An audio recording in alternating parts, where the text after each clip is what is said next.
Hello, my dear children. Welcome to Class 8 Periwinkle, a book of science and technology. Today we are going to start with chapter number 10, that is sound. So let's see the learning outcomes of this chapter. They are: explain how sound is produced, define frequency, time period, amplitude of a vibration, discuss the characteristic of sound, discuss sound produced by different musical instruments, distinguish between sound and noise, discuss noise pollution. So introduction. Children, you all are familiar with different types of sounds. आपने अपने आसपास बहुत सारी type की sound सुनी होंगी, जैसे कि अर्ली इन द मॉर्निंग अगर हम उठते हैं तो chirping of birds, flowing of water, या हम किसी चीज़ के ऊपर जब टैप करते हैं तो हमें साउंड सुनाई देती है, जब कोई हमसे बात करता है तो उसकी बातें हमें सुनाई देती हैं. तो ये सब हमें क्यों सुनाई देता है? It is because of the vibration. Sound भी एक तरीके की एनर्जी है जो हमारे तक पहुंचती है, बट जैसे हम लाइट को देख सकते हैं वैसे हम साउंड को नहीं देख सकते. Our world is full of sounds. We are familiar with the chirping of birds, barking of dogs, broadcast on a radio, songs and dialogues in a movie on television, the cries of street vendors, sounds of horns of automobiles, rustling of leaves, sound of rain falling on the roof, sound of thunder and zooming of aeroplanes. All these are examples of sound. We use sound to communicate with each other. जब आप एक दूसरे से बात करते हैं तब भी हम sound का ही इस्तेमाल करते हैं. We rarely forget a sound having heard it once and quickly recognize it when we hear it again. We are familiar with the voices of your friends and relatives. Some people even recognize the voice of their favorite singers or musical instruments by hearing them. तो मतलब हमें अपने सामने उनको देखने की भी जरूरत नहीं है, आंखें बंद करके भी हम पहचान सकते हैं कि ये किसकी आवाज है. The different musical instruments produce different sounds. What is a sound then? Sound एक टाइप की एनर्जी होती है जो कि प्रोड्यूस करती है sensation of hearing in our ears. जैसे लाइट हमारी आंखों में सेंसेशन ऑफ सीइंग देख करती है, ऐसे ही ये सेंसेशन ऑफ हियरिंग प्रोड्यूस करती है हमारे ईयर्स में. तो बच्चों, साउंड कैसे प्रोड्यूस होती है? Sound is produced by the vibrations. जब कोई चीज वाइब्रेट होती है तो उसी की वजह से साउंड जो है वो क्रिएट होती है और हमारे कानों तक आके पहुंचती है. What happens when we pluck the string of a guitar? The string of guitar starts vibrating and a sound is produced. The sound is produced only when a source of sound vibrates. तो अब vibration क्या होती है? To and fro motion of an object. आपके घर में चिमटा है, आपने देखा होगा जिससे मम्मी रोटी सेकती हैं. उसे अगर हम जोर से हिलाते हैं तो वो कैसा मूवमेंट शो करता है? It shows to and fro motion, और इसे ही हम बोलते हैं वाइब्रेशंस. और ऐसे मोशन को हम बोलते हैं oscillatory motion. Sometimes vibrations are visible, such as in ringing bell in a temple, while at times vibrations are invisible. When we play a tabla, we only hear the sound but do not see any vibrations. When an object performs a rapid to and fro motion, a sound is produced. Such type of motion is called as vibration. Produce sound by striking a stainless steel glass plate. Does your palm feel the vibration? तो आपको बिल्कुल उसकी vibrations जो है वो feel होंगी. The vibrating air column also produce sound. जो हम आपस में बात कर पाते हैं बच्चों, तो हमारे बीच में मीडियम क्या है? सिर्फ एयर ही तो मीडियम है. So sound waves can travel through air also. तो इससे हमें एक चीज पता चलती है कि साउंड की जो वेव्स होती हैं वो सॉलिड में भी ट्रैवल कर सकती हैं, लिक्विड में भी ट्रैवल कर सकती हैं, वो एयर से भी ट्रैवल कर सकती हैं, but they will not travel in vacuum. अगर हम वैक्यूम में हैं तो हमें साउंड सुनाई नहीं देगी. When you blow air in a pen cap or a key with a hollow tube, a rustling sound is heard. This is actually produced by the vibrating air column. Musical instruments. तो children, आपने बहुत सारे musical instruments देखे होंगे जो कि different type की sounds जो है वो प्रोड्यूस करते हैं. सो देखते हैं कि ये कौन कौन सी कैटेगरीज में हम इनको बांट सकते हैं. इनको हम 3 कैटेगरी में बांटते हैं. एक होते हैं स्ट्रिंग्ड इंस्ट्रूमेंट्स, एक होते हैं परक्यूशन इंस्ट्रूमेंट्स और एक होते हैं विंड इंस्ट्रूमेंट्स. और स्टडी ऑफ म्यूजिकल इंस्ट्रूमेंट्स को हम बोलते हैं ऑर्गेनोलॉजी. तो अगर हम स्ट्रिंग्ड इंस्ट्रूमेंट्स की बात करें तो बच्चों ये वो इंस्ट्रूमेंट्स होते हैं जिनमें स्ट्रिंग्स लगे होते हैं। इन्हीं स्ट्रिंग्स की लेंथ को एडजस्ट करके, थिकनेस को एडजस्ट करके हम डिफरेंट टाइप की साउंड्स को हम प्रोड्यूस करते हैं, जैसे कि गिटार हो गया, वायलिन हो गया, हार्प हो गया। The musical instruments that produce sound by vibrating strings is called stringed instruments. Then we have percussion instruments, जिसके अंदर आवाज जो है वो प्रोड्यूस तब होती है जब हम हिट करते हैं किसी मेम्ब्रेन को, जैसे कि ड्रम में, तबला में। तो ऐसे इंस्ट्रूमेंट्स को हम बोलते हैं परक्यूशन इंस्ट्रूमेंट्स। वहीं विंड इंस्ट्रूमेंट्स बच्चों वो इंस्ट्रूमेंट्स होते हैं जिसके अंदर साउंड प्रोड्यूस होती है by the vibration caused in air column. हम उसकी, आपने देखा होगा कि ऐसे like the trombone, saxophone, French horn, tube, flute, तो इसके अंदर क्या होते हैं, छेद होते हैं। तो जो प्लेयर होता है या जो म्यूजिशियन होता है वो किसी होल को बंद करता है, किसी होल को खोलता है। तो by this he is blowing the wind into it, यानी कि एयर के थ्रू वो साउंड को प्रोड्यूस करता है।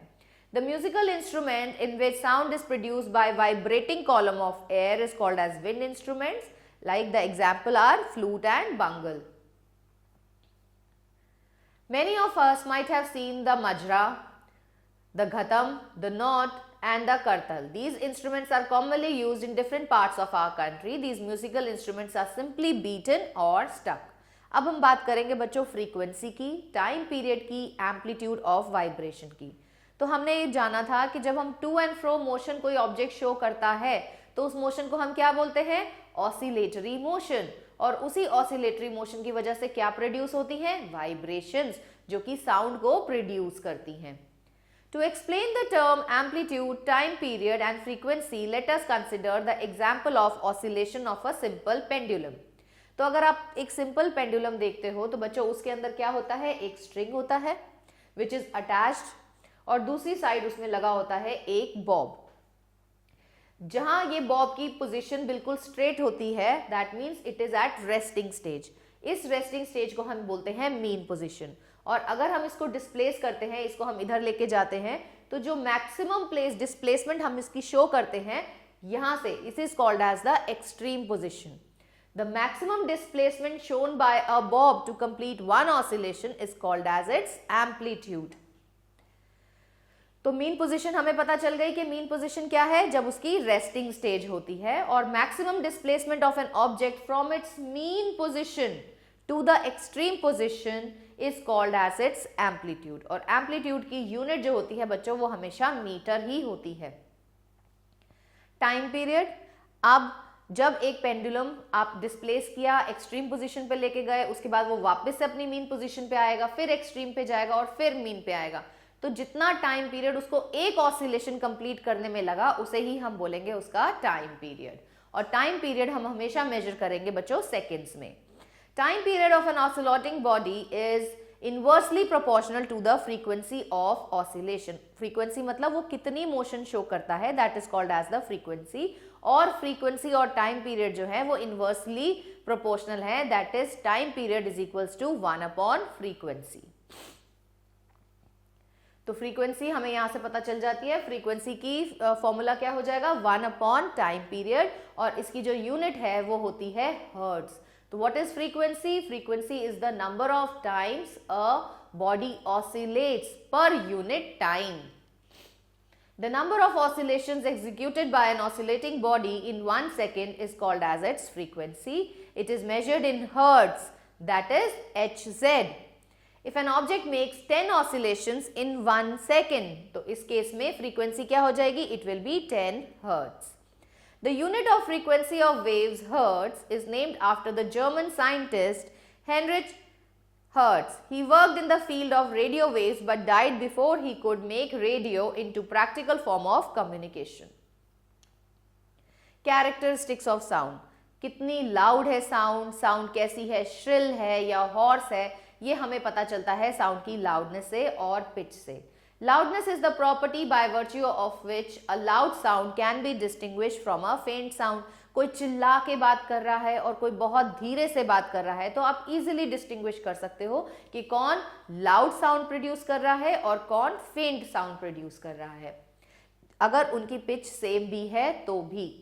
It is determined by the amplitude of sound. तो जितना बड़ा एम्पलीट्यूड होगा बच्चों उतनी ही ज्यादा लाउडनेस होगी साउंड की। तो sound is directly proportional to amplitude. अगर एम्पलीट्यूड बढ़ेगा तो लाउडनेस भी बढ़ेगी। द पिच और shrillness is the characteristics of sound that is determined by the frequency। तो जितनी ज्यादा फ्रीक्वेंसी होगी उतनी ही ज्यादा पिच होगी, और जितनी कम फ्रीक्वेंसी होगी मतलब कितनी बारी वो ऑसिलेट कर रही है उसके ऊपर पिच जो है हमारी डिपेंड करेगी।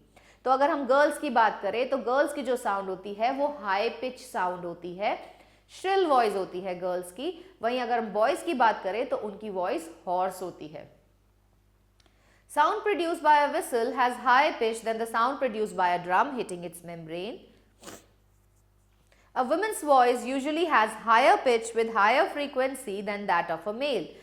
This is the reason why the voice of woman is shrill, whereas that man is completely hoarse. Loudness depends on the area of vibrating body. जितना बड़ा area होगा vibrating body का उतनी ही ज़्यादा loudness होगी। A large drum produces a loud sound, whereas a small drum produces small sound. Loudness also depends upon the distance between the listener and the source of sound.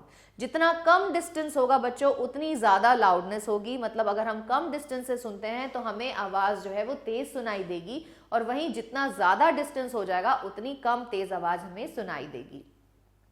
It is measured in decibel. The scale is named after Alexander Graham Bell. A high and low pitch sound can be produced with a stringed instrument. हम कैसे कर सकते हैं? By adjusting the length of the strings. यहाँ हम उनकी thickness को change करके भी अपनी साउंड की पिच को जो है वो चेंज कर सकते हैं। Or by tightening or losing the strings. Musical instruments have wires of varying thickness. A musician loses or tightens the strings using knobs before playing an instrument to adjust the strings to produce a sound of a required pitch. Now we have to study about quality or timbre. बच्चों ये वो characteristic है sound का जो help करता है हमें दो साउंड के बीच में डिस्टिंग्विश करने में, जब उनकी पिच भी सेम होती है और लाउडनेस भी सेम होती है। This is a quality that help us to distinguish between different voices. अगर आपके दो फ्रेंड हैं और दोनों ही आपको आवाज लगाते हैं तो आप इजीली रिकॉग्नाइज कर सकते हो कि किसकी आवाज कहां से आई है।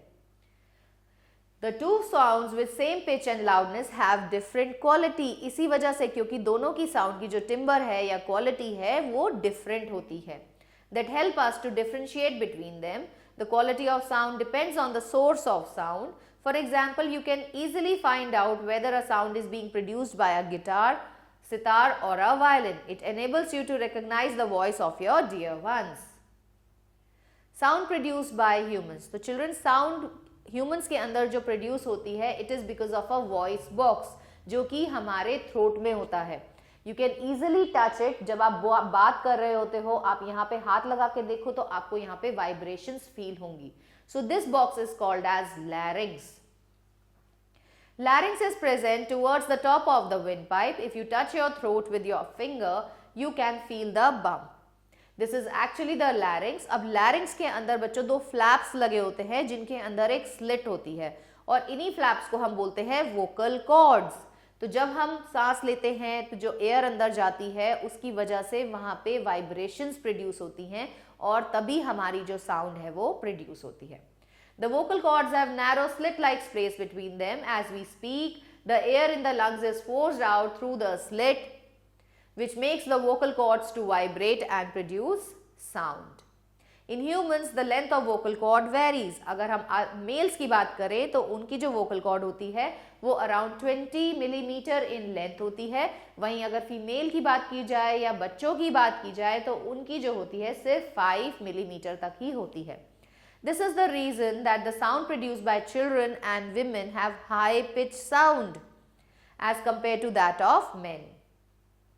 Sound produced by animals. अब आपने अपने आसपास में देखा है कि बहुत सारे जानवर भी ऐसे हैं जो साउंड्स प्रोड्यूस करते हैं। आपने देखा है कैट जो है वो मियाओ करती है, डॉग्स जो है वो बार्क करते हैं। तो मोस्टली सारे ही एनिमल्स जो है वो साउंड प्रोड्यूस करते हैं। यहाँ तक कि इंसेक्ट्स भी प्रोड्यूस करते हैं साउंड। जैसे कि आपने देखा है हनी बी जो है वो बजिंग करती है, हाउस फ्लाई की आवाज़ आपने सुनी होगी। Animals produce a wide range of sound. Most of them use lungs to blow air that causes vibrations of vocal cords to produce sound. बिल्कुल जैसे हम लोग lungs को use करते हैं वैसे ही animals भी lungs को ही use करते हैं. Animals like dogs, cats, kettles, horses and donkeys produce sound in this way. Small animals such as insects like bees and butterflies के पास तो lungs नहीं होते हैं, तो फिर वो sound कैसे produce करते हैं? एक्चुअली जो उनकी बजिंग साउंड होती है ना बच्चों, वो एक्चुअली होती है वाइब्रेशन. जो वो अपने पंख हिलाते हैं ना, उसकी वजह से जो वाइब्रेशन प्रोड्यूस होती है, उसी की वजह से ये बजिंग साउंड जो है वो प्रोड्यूस होती है. Fish use air bladders to produce sound. They first fill the air bladder with air and then use it to blow the air to make vocal cords vibrate, which produce sound. Frogs के पास air sacs होते हैं under their throat in the buccal cavity. They first fill it with air and then use to blow the air to make the vocal cords vibrate and produce a croaking sound. तो frogs के जो गले होते हैं वहाँ पर air sacs present होते हैं जिसको वो air से fill कर लेते हैं और फिर वो air को blow out करते हैं through their vocal cords, जिसकी वजह से vocal cords जो है वो vibration show करती हैं और इसी वजह से उनके गले से आवाज़ बाहर निकलती है. Human ear. Let us understand how our ear help us hear sounds. The ear is divided into 3 parts. बच्चों हम ears को, अपना जो हमारा ear है उसको हम 3 पार्ट में डिवाइड करते हैं. एक होता है हमारा outer ear, फिर middle ear और लास्ट में होता है हमारा inner ear. The outer ear, it is a funnel shaped structure. बिल्कुल एक funnel की तरह होता है जहां पर sound waves जो है कलेक्ट की जाती हैं. तो जो आपको बाहर का एरिया दिखाई देता है ना अपने कान का, इसको हम बोलते हैं पिना. यहाँ पे कोई बोन प्रेजेंट नहीं होती बच्चों, यहाँ सिर्फ कार्टिलेज ही प्रेजेंट होता है.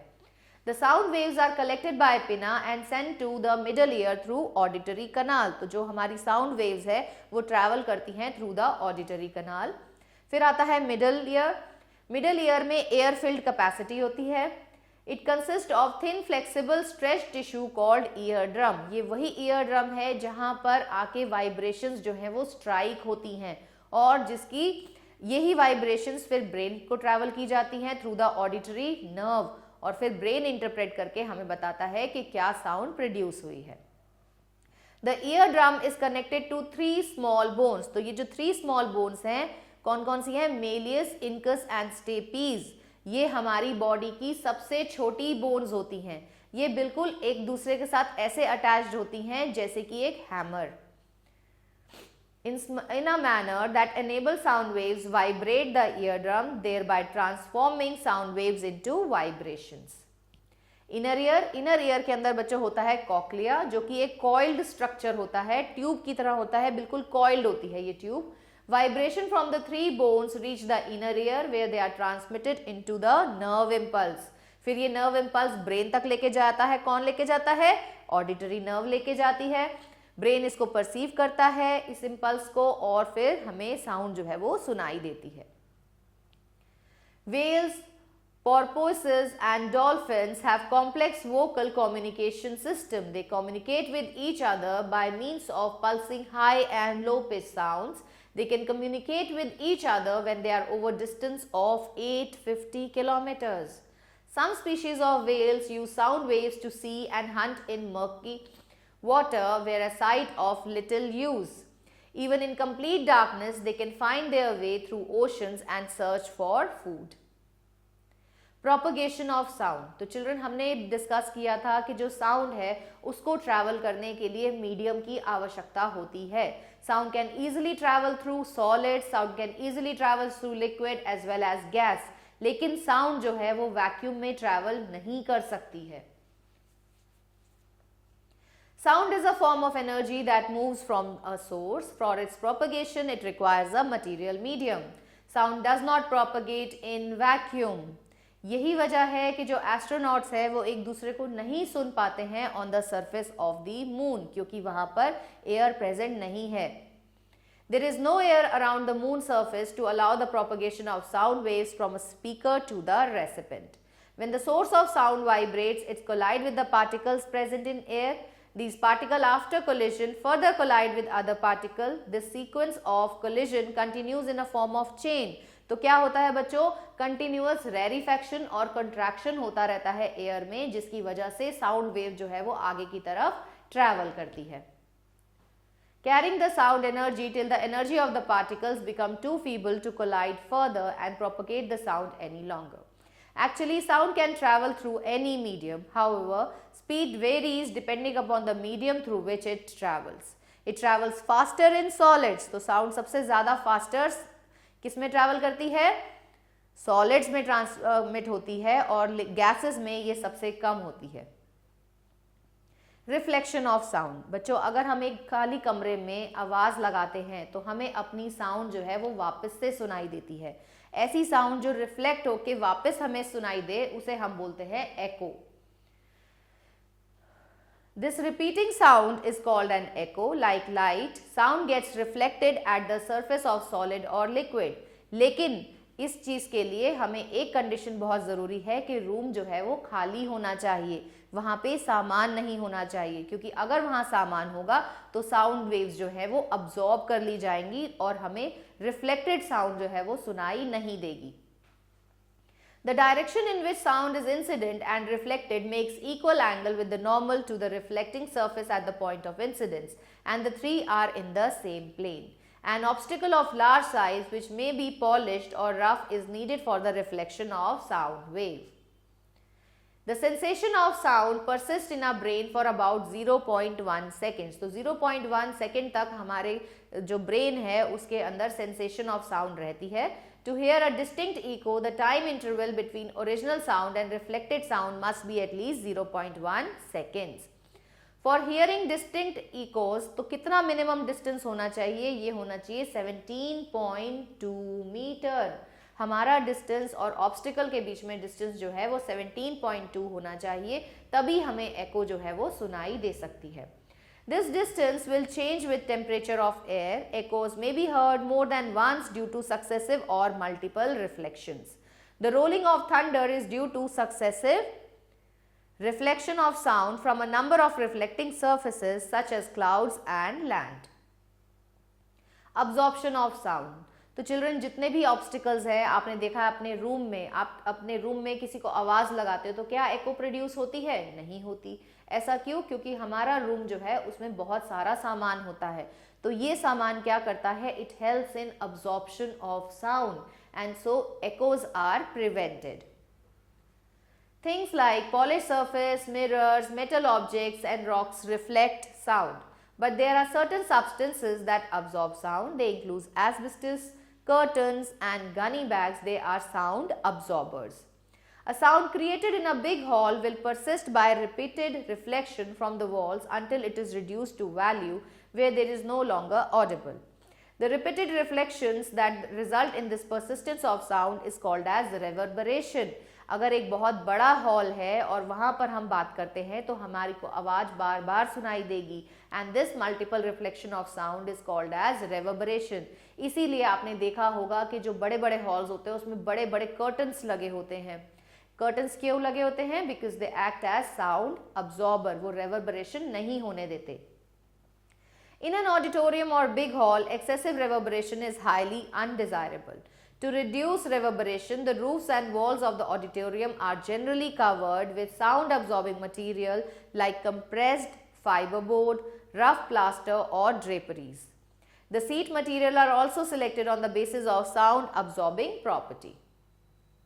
Uses of echoes. Now children, echo जो है ये बहुत important होती है for certain animals like bats. आपको पता है बैट्स जो है वो नॉक्टर्नल क्रीचर्स होते हैं, वो रात को शिकार करते हैं और उनकी आई साइट जो होती है वो बहुत पुअर होती है.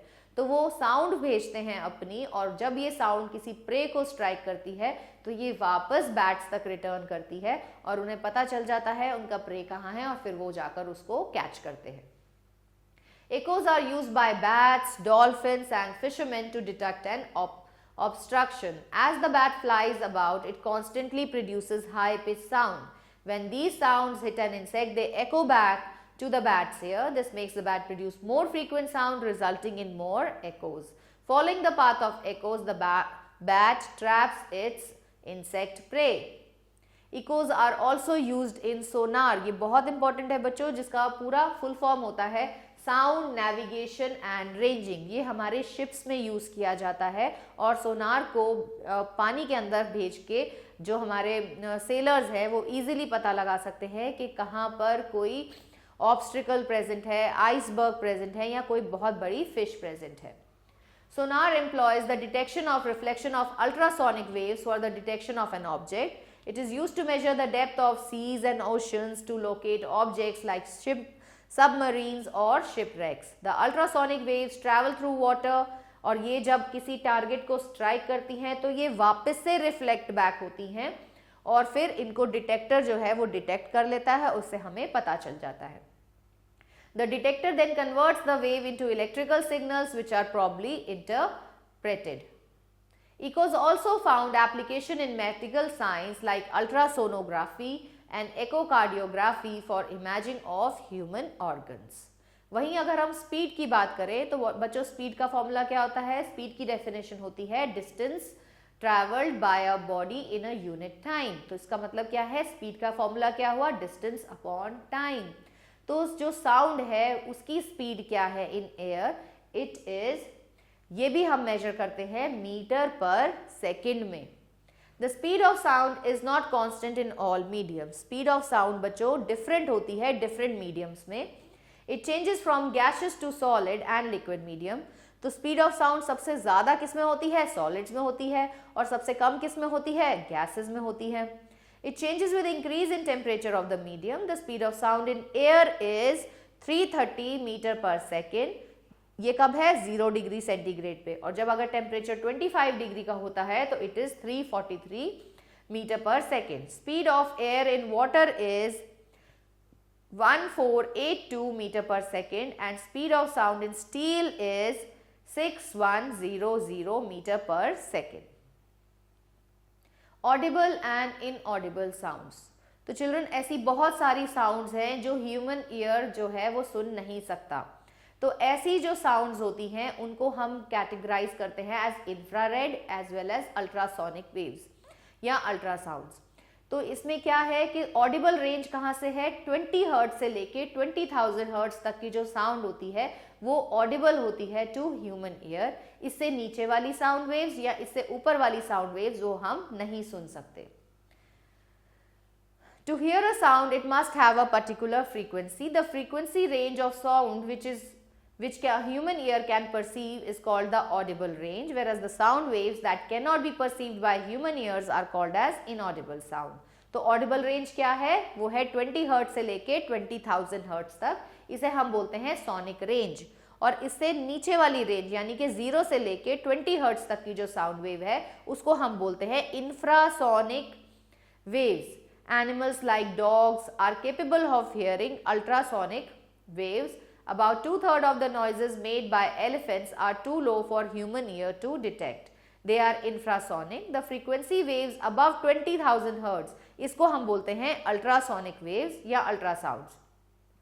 Special police command forces use special whistles that produce ultrasonic waves to give commands to the dogs.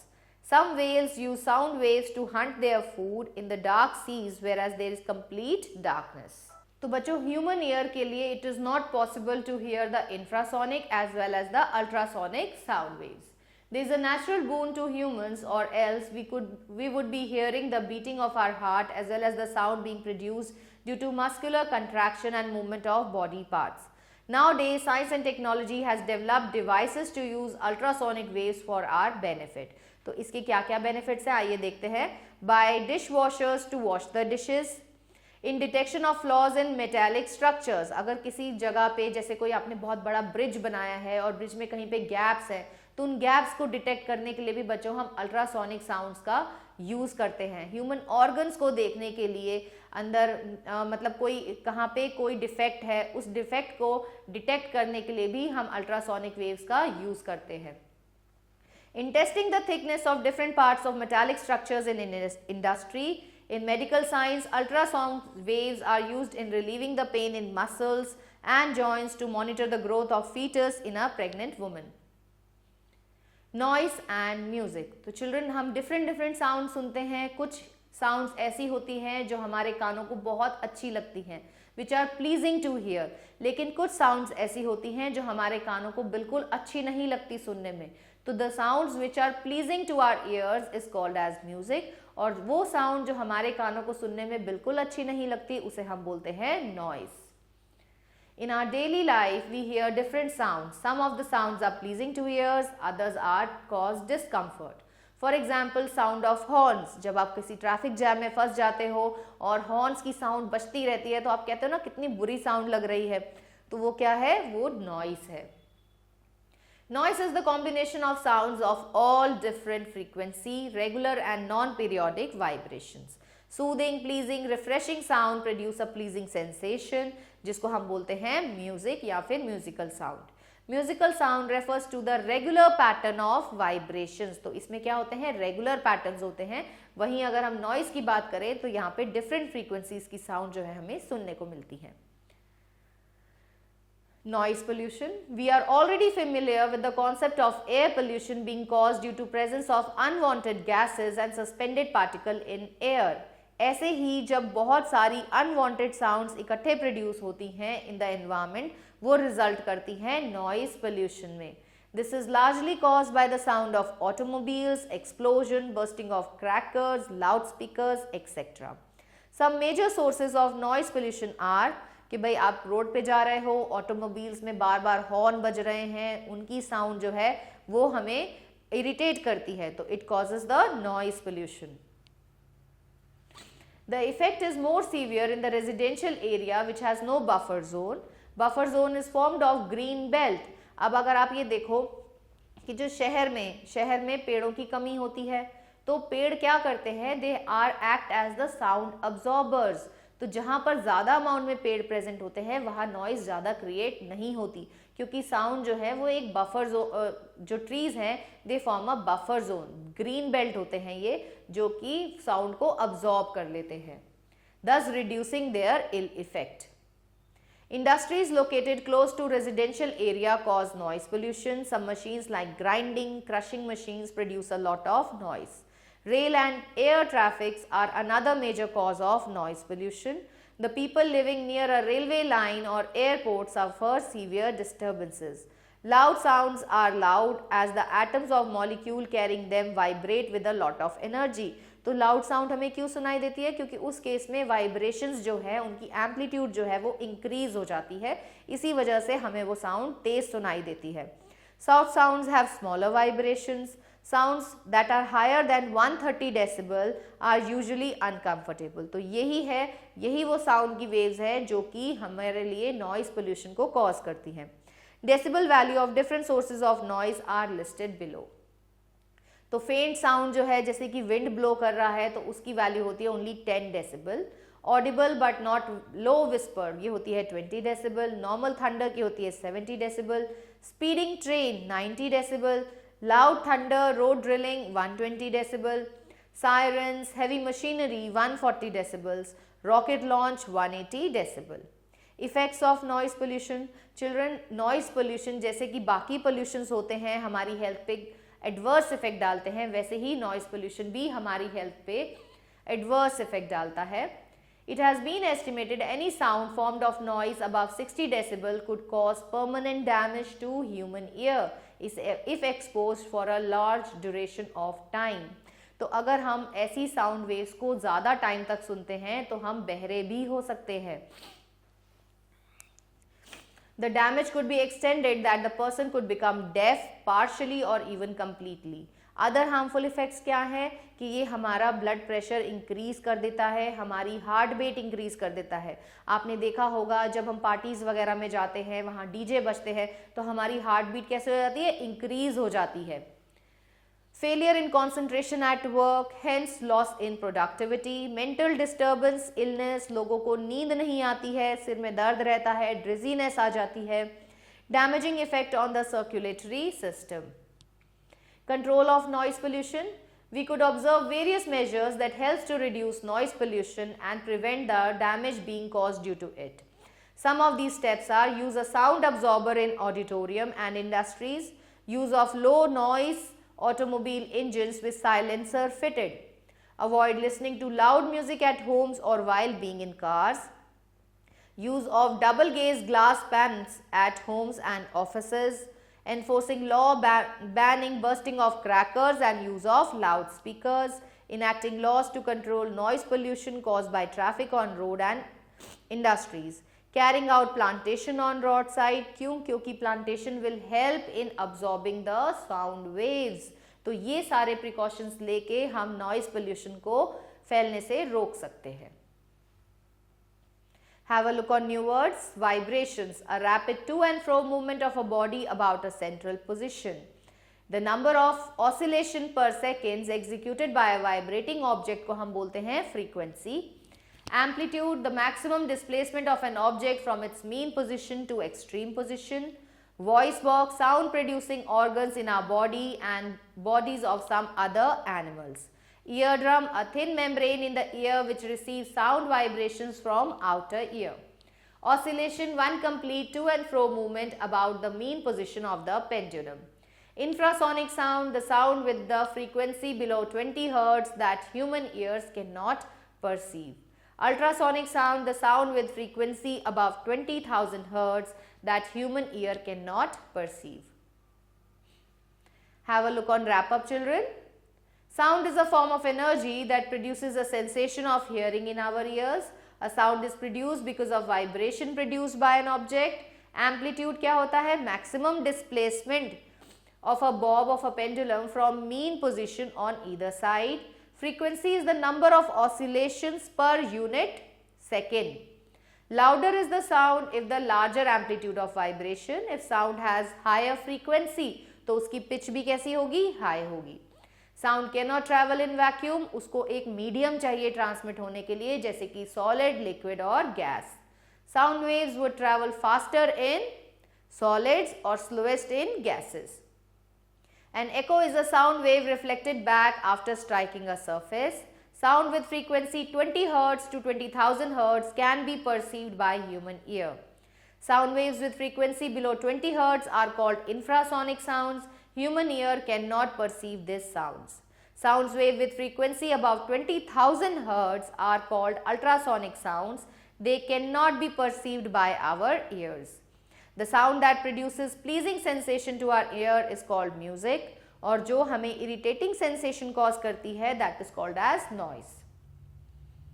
Look at the exercise, children. Tick the correct option. Which of the following is a wind instrument? आप बताओ कौन सा है इसमें से wind instrument? It is the flute. The voice of which of the following is likely to have minimum frequency? Minimum frequency किसकी voice में होगी बच्चों? It is the baby girl. To hear a distinct echo, the minimum distance of reflecting surface should be 17 meter. The speed of sound is slowest in gases.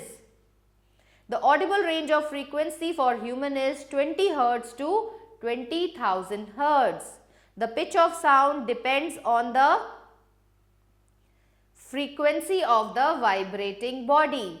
बाकी के parts आप अपनी practice notebook में practice करेंगे. See the fill in the blanks. Children, see the first one. Fill in the blanks. Sound is produced when an object vibrates. The higher the dash of the vibration, higher is the pitch of the sound, higher the frequency of vibration. Sound travel fastest.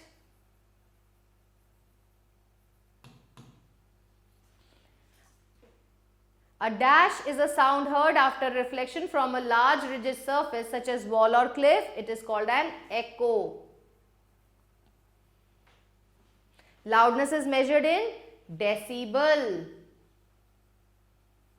बाकी के parts आप अपनी practice notebook में practice करेंगे.